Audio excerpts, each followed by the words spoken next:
Will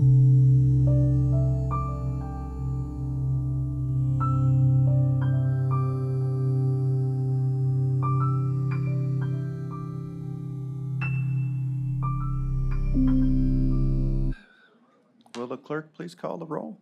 Calling the roll for the Monday, April 28, 2025 Board of Control meeting. It is 11:01 a.m.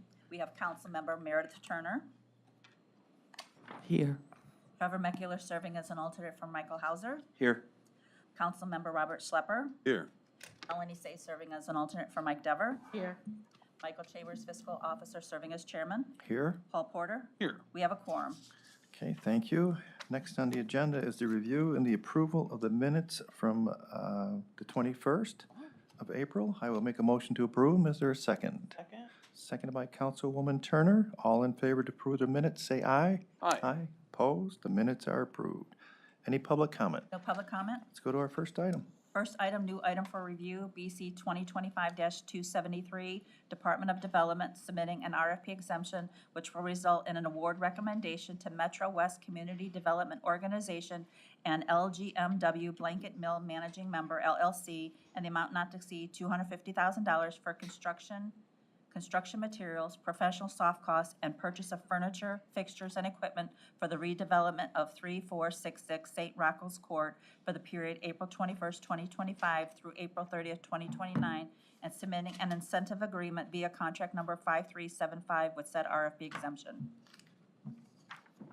Board of Control members, my name is Matthew Carey, and I'm coming from the Department of Development today to recommend approval of a $250,000 grant to Metro West Community Development Organization in connection with the Blanket Mills redevelopment.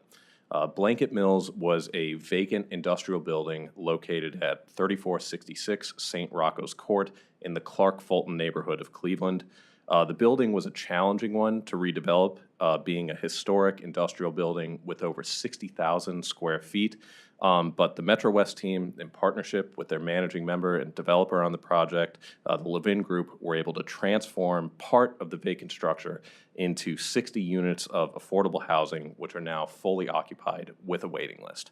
However, the affordable housing was just phase one of a larger development. The second phase entails the transformation of 31,000 square feet into commercial space, which will provide job opportunities to nearby residents, but also grant access to key necessary services, which will make a profound positive impact on the lives of their clients, while also serving as a community anchor and a catalyst for future development.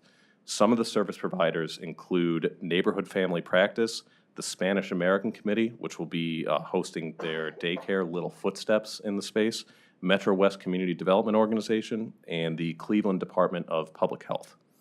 The project was originally underwritten in 2021, and as many of you know, the market interest rate, materials costs, and labor costs have risen substantially since then. Tariffs, in particular on materials, have contributed to tenant build-out costs increasing by more than $1 million on the project. The county had originally chosen to support the project with a $1 million loan, which the developer has been repaying as agreed. However, due to increased costs, which were outside of the control of the development team, the project needs additional assistance to get the commercial space over the finish line and ensure residents have access to those key services which were described earlier. Other layers of government have chosen to support this project as well. The federal government is in the project with New Markets tax credits, low-income housing tax credits, and federal historic tax credits. The state is in the project through Ohio State historic tax credits, as well as using part of their allocation of LIHTC tax credits. And the city of Cleveland has provided both a Cleveland Neighborhood Initiative and City Housing Trust loan to the project.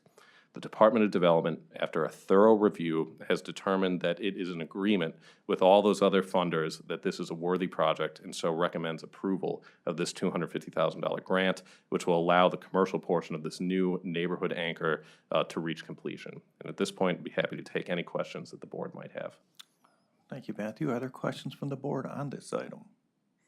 Mr. Meckler, yeah. Good morning. I would say for the last probably several years, I think the department has tried to stay away from doing grants and continue to recommend loans to either Board of Control or County Council.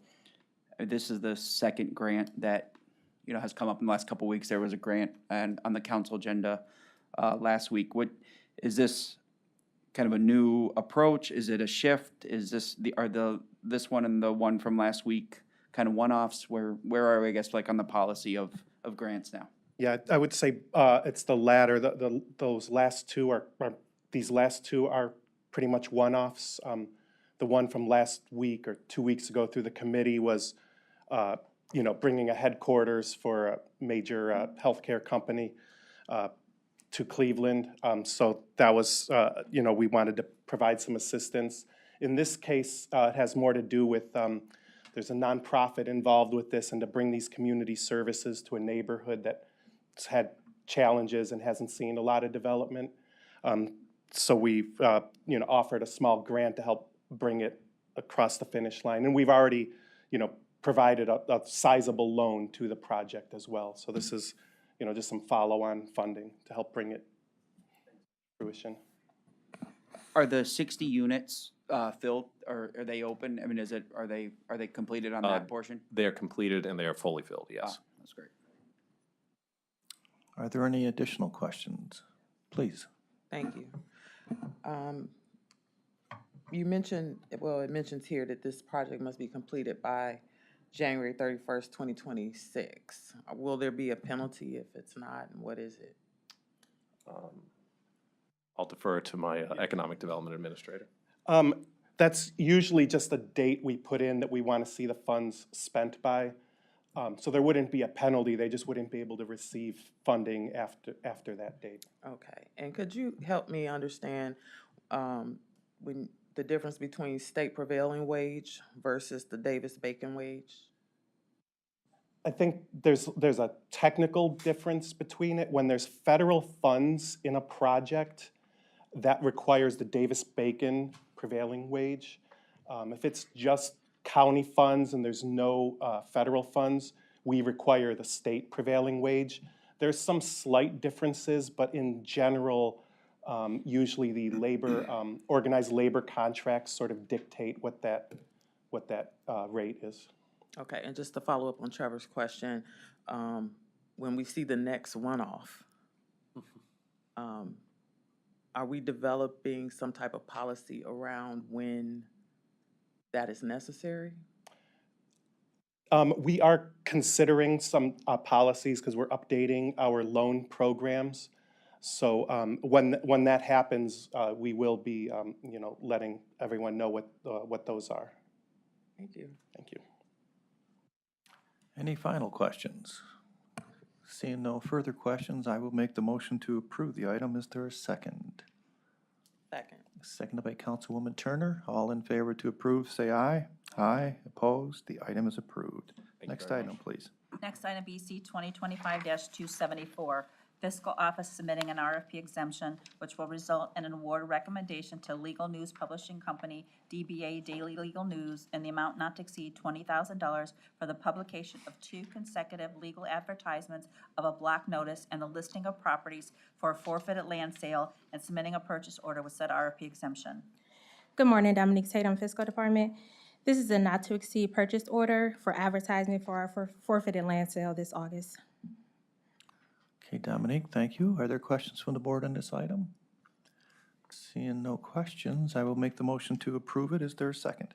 Second. Seconded by Councilman Schlepper. All in favor to approve, say aye. Aye. Opposed? The item is approved. Thank you. Mr. Chair, can I just ask a question on that? Yes, yes, yes. Council President asked me to ask on the ongoing efforts to try to get the state law changed to allow for online posting. Do we know if we've had conversations with our lobbyists on that? I will have to look into it. Are you aware of anything, Dominique, or no? It's just a change that they made last year where we can advertise one time online, but that was the only change that we had. Still requires this, but maybe But we still have to we can do just an maybe actual talk to posting. David Osm. I think we should, and Yeah. I know from our Auditors Association, it's not on our radar, but, yeah. So, okay, Thank you. thank you. Next item. Next item, BC 2025-275, Department of Information Technology recommending an award and enter into a purchase order with SHI International Corporation in the amount not to exceed $93,832.24 for a joint cooperative purchase of various solar wind products, subscription services, maintenance, license and support for the period of July 28, 2025 through July 28, 2026. Good morning, Brianna Whit for the Department of Information Technology.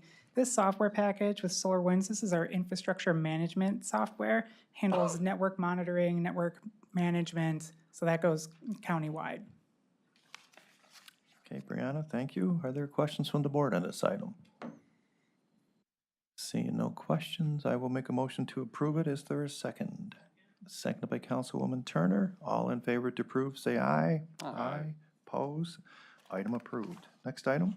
Next item, BC 2025-276, Department of Information Technology recommending an award and enter into a purchase order with SHI International Corporation in the amount not to exceed $59,206.03 for a joint cooperative purchase for the renewal of software licenses, support, and maintenance services on the Sitefinity web contact and case management system for the period May 1st, 2025 through April 30th, 2026.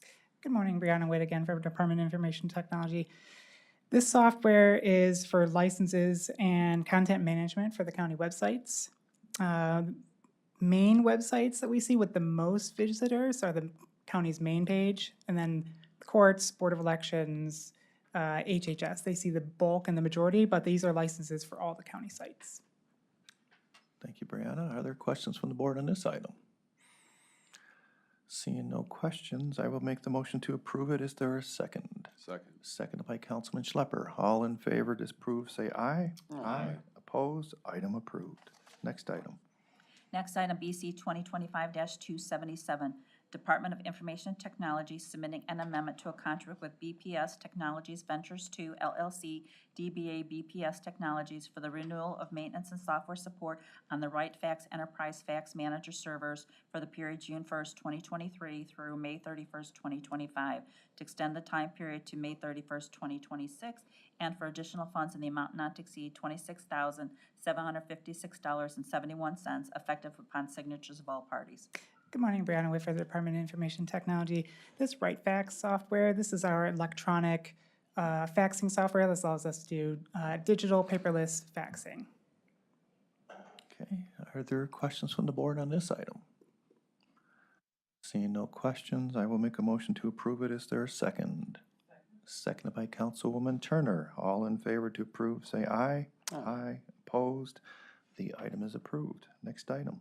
Next item, BC 2025-278, Department of Information Technology submitting an amendment to a contract with Addy Systems LLC for renewal of TimeTap Web Scheduler, cloud-based subscription software for use by various departments for the period June 17, 2023 through June 16, 2025, to extend the time period to June 16, 2026, to replace the insurance requirements effective June 17, 2025, and for additional funds in the amount not to exceed $42,420. Good morning, Brianna Whit for the Department of Information Technology. This TimeTap software, this is our online scheduling software, so this allows the public to schedule appointments with the animal shelter for transfer and recording, for examples. Okay. Are there questions from the board on this item? Seeing no questions, I will make a motion to approve it. Is there a second? Second. Seconded, Mr. McAleer. All in favor to approve, say aye. Aye. Opposed? The item is approved. Next item? Next item, BC 2025-279, Department of Information Technology recommending an award on RQ 14443 and submitting a contract with Actuative Corporation and the amount not to exceed $375,000 for Cisco Voice and Network Professional Services, effective upon signatures of all parties for a period of 3 years. Good morning, Brianna Whit for the Department of Information Technology. This contract with Acuitive, this is for professional services. This is helping us with our VoIP migration. So this is migrating all of our phone services into voice over IP, so it's internet-based. The professional services, they come in, they have to help us with the migration, including, converting our networks, our hardware, to make sure everything's compatible, and this works in conjunction with our VoIP, the hardware purchases, replacing all the desk phones, that capital project. Are there any questions from the board? Seeing no questions, I will make a motion to approve it. Is there a second? Second. Seconded by Councilman Schlepper. All in favor to approve, say aye. Aye. Aye. Opposed? The item is approved. Thank you. Thank you. Next item. Next item, BC 2025-280, Department of Human Resources submitting an RFP exemption which will result in award recommendation to Energage LLC and the amount not to exceed $19,995 for detailed analysis and a leadership briefing based on a recent employee survey for the period of March 19, 2025 to March 18, 2026, and submitting a contract with said RFP exemption. Stephen Wood with Human Resources. So recently, Energage conducted a survey for all employees as part of their top workplaces rankings. The top workplaces rankings, you may recognize 2025 was sponsored by USA Today for the national rankings. They also do a regional ranking. As a result of the survey, of which we had a little over 1,900 employees submit on that survey, we were not ranked one of the top workplaces. So this is for an analysis of those survey results, as well as a copy of all 5,000 comments that were submitted on the survey results to help us figure out why aren't we a top workplace. This is funded half by HHS, half by Human Resources, so we can have that analysis. It will also include a briefing and a PowerPoint presentation to leadership on those results. Okay, thank you. Are there questions from the board on this item? Mr. Mackler, please. Stephen, when do you anticipate the presentation being ready for? I would expect it to be ready in the next few months. The Energage is eager to get on this. They've been asking for this. As part of our process to try and get this through, they submitted a work order, which is why it says a contract, when they're giving us an analysis of fixed product. And there's a date of which it's late. As part of our process to try and get this moving, we elected not to fight them on the date. Are there additional questions? Seeing no further questions, I will make a motion to approve it. Is there a second? Second. Seconded by Miss Melanie Say. All in favor to approve, say aye. Aye. Opposed? The item is approved. Thank you. Thank you. Next item, please. Next item, BC 2025-281, Court of Common Pleas, Juvenile Court Division, submitting an amendment to an agreement with City of Richmond Heights for Community Diversion Program Services for the period January 1st, 2024 through December 31st, 2024, to extend the time period to December 31st, 2026, to replace the insurance requirements effective January 1st, 2025, and for additional funds in the amount not to exceed $2,400. Good morning, Marie Andell from Juvenile Court. We're asking for a 2-year amendment with the City of Richmond Heights for our Community Diversion Program. This would extend to December 31st, 2026, add an additional $2,400, and the insurance requirements were changed with an addition of the umbrella excess liability and cyber risk insurance. This is a program that we have with several municipalities with a focus on rehabilitation and accountability versus deterrence-based sanctions. Thank you, Marie. Are there questions from the board on this item? Seeing no questions, I will make a motion to approve it. Is there a second? Second. Second by Councilman Schlepper. All in favor, say aye. Aye. Opposed? Item approved. Thank Next you. item. Thank you. Next item, BC 2025-282, Medical Examiner's Office submitting an amendment to a contract with Promega Corporation for renewal of preventative maintenance services for 3 Maxwell RSC 48 instruments for the period July 1st, 2024 through June 30th, 2025, to extend the time period to June 30th, 2026, and for additional funds in the amount not to exceed $11,218, effective upon signatures of all parties. Hugh Shannon, Medical Examiner's Office. This is a maintenance agreement for our 3 genetic analyzers in the DNA lab. Thank you, Hugh. Are there questions from the board on this item? Seeing no questions, I will make a motion to approve it. Is there a second? Second. Second by Councilman Schlepper. All in favor to approve, say aye. Aye. Opposed? Item approved. Thank you. Thank you. Next item. Next item, BC 2025-283, Department of Health and Human Services, Division of Children and Family Services, submitting an RFP exemption, which will result in an award recommendation to Touch by Care Consulting LLC and the amount not to exceed $171,360 to deliver the Teaching, Healing, Resilience, Independent Living Skills, Vocational Training, and Entrepreneurship Thriven Program services to youth and T-Suites for the period November 30th, 2024 through November 29, 2025, and submitting a contract with said RFP exemption. Good morning, Marcos Cortez with Health and Human Services on behalf of Children and Family Services. This program, Thriven, is an independent living program that was provided to the children in the care of the Centers Cleveland Christian Home for the T-Suites program. However, T-Suites has actually been incorporated as part of the larger out-of-home care master contract. It is no longer its own standalone contract, but those kids are still being provided care through Cleveland Christian Home. Because of this, the centers asked us to contract directly with this vendor for this program for those kids. And it took a while for that vendor, who's its own standalone small LLC, to meet our county requirements. So that's kind of why we're here late with it.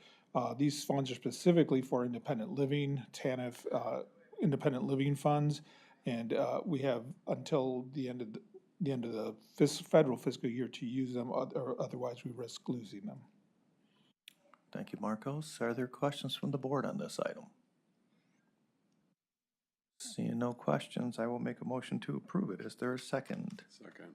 Second by Councilman Schlepper. All in favor to approve, say aye. Aye. Opposed? The item is approved. Next item? Next item, BC 2025-284, Department of Health and Human Services, Community Initiatives Division, Family and Children First Council, recommending an award on RQ 15423 and submitting a contract with College Now Greater Cleveland Incorporated and the amount not to exceed $250,000 for coordination of out-of-town exposure field trips and college tours for 80 to 120 Cuyahoga County School District students participating in the Closing the Achievement Gap program for the period August 1st, 2025 through July 31st, 2027. Good morning, Kathleen Stewart from Family and Children First Council. This is an RFP contract that we have for Closing the Achievement Gap. So this is to coordinate the out-of-school town program college tours that students would be participating, who are participating with the Closing Achievement Gap program. So again, this is not the full Closing Achievement program. This is a part of the actual program. The Closing Achievement Gap RFP is closed, and we are scoring those results as if, so I don't have the particular schools that will be participating in the program at this time. So I don't know those again, but if you have any questions, just let me know. Thank you, Kathleen. Are there questions from the board on this item? Seeing no questions, I will make a motion to approve it. Is there a second? Seconded by Councilwoman Turner. All in favor to approve, say aye.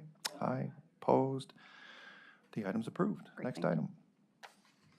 Next item, BC 2025-285, Department of Health and Human Services, Community Initiative Division, Office of Homeless Services, submitting an RFP exemption, which will result in award recommendation to United Way of Greater Cleveland and the amount not to exceed $430,760 for United Way 211 to operate the Cleveland Cuyahoga County Continuum of Care Coordinated Intake Call Center for the period February 1st, 2025 through January 31st, 2027, and submitting a contract with said RFP exemption. Good morning again, Marcos Cortez with the Office of Homeless Services. United Way 211 will operate the access function of the coordinated intake for the Cleveland Cuyahoga County Continuum of Care using a telephone-based call center that will serve as a system-level access point for households experiencing a housing crisis. Community Resource Navigation Specialists will screen incoming calls to determine the nature of the housing crisis and route eligible participants to the appropriate continuum of care or community resources. Callers will be screened for literal homelessness. Those in need of immediate shelter assistance will be forwarded to the basic intake for further assessment and/or shelter placement, and all other callers will be directed toward community resources. Thank you, Marcos. Are there questions from the board on this item? Seeing no questions, I will make the motion to approve it. Is there a second? Second. Seconded by Councilman Schlepper. All in favor to approve, say aye. Aye. Opposed? The item's approved. Thank you. Thank you, Marcos. Moving on. Moving on to consent agenda items BC 2025-286 through BC 2025-290. Just a couple of items, board members. If there's any questions, feel free. I do have a question. About 286. With all the new space that they will have, they still need storage. Do we know, is there a generator on site? Is this an extra one? Tom, you got Good morning, Tom Pavich, Public Works. So this was a generator that we procured when BOE was previously at their old building. They required an additional large generator due to the complexity of some of the things that they do. So this is a large commercial sized generator. This amendment, we're just having a vendor hold this generator until we have the foundation built where the new generator is going to be located at 1801. So dating back to the original contract, it was kind of a mess. We were notified by Ohio Cat when it was on the semi on its way to Cleveland. We didn't have any pre-notification, so we previously used shippers for other rigging and storage capacities. So they were the first go-to. They have the ability to offload this commercial-sized generator onto the ground, onto their rigs. So they were the obvious vendor that we're gonna go with. So, but the site location's not fully prepped for this, so we're just extending this a few months just to make sure we don't overlap. You're welcome. any additional questions? Okay, seeing no further questions on today's consent agenda items, I will make the motion to approve them all as listed. Is there a second? Seconded by Ms. Melanie Say. All in favor to approve, say aye. Aye. Opposed? They are approved. Moving on to other business. No other business? Any public comment? No public comment? Okay, I will make a motion to adjourn. Is there a second? Second by Ms. Melanie Say. All in favor to adjourn, say aye. Aye. Opposed? We are adjourned.